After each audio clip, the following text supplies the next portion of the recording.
education, child care, and health care. And we've proposed to pay for these two packages by raising the tax rate on corporations above its current level of 21%, but keeping it under the level it was for decades at 35%, and to close loopholes that incent American corporations to shift their income abroad to tax havens.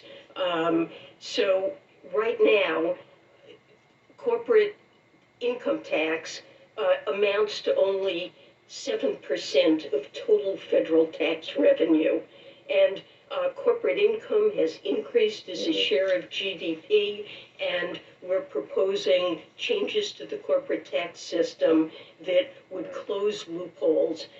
This comes also in the context of global negotiations to try to stop a decades-long race to the bottom among countries in competing for business by lowering their corporate tax rates, and we feel that will be successful. Look, the president has pledged that go ahead. No family earning under $400,000 will pay a penny more in taxes, and we've been assiduous in sticking to that pledge. So the other part of paying for this comes from raising taxes back to the level they were at, 39.6% before 2017, for families making over $400,000, and for the tiny group, 0.3% of Americans making more than $1 million, that they would be asked to pay on capital gains and dividends that same rate rather than the far lower rate it is now. And President Biden believes, and I agree, that workers shouldn't face higher tax wage income than wealthy individuals do.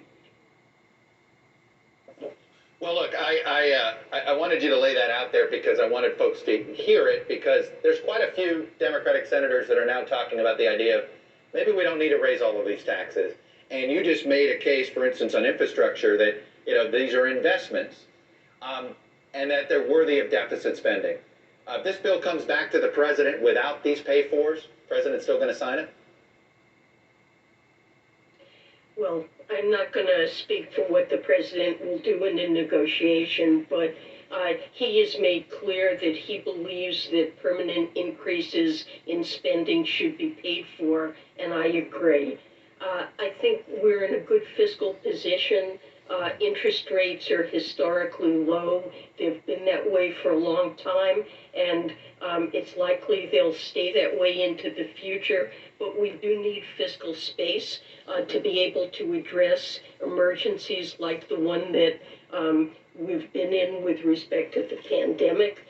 We don't want to use up all of that fiscal space, and over the long run, deficits need to be contained to keep our federal finances on a sustainable basis. So I believe that we should pay for these historic investments. There will be a big return. I expect productivity to rise.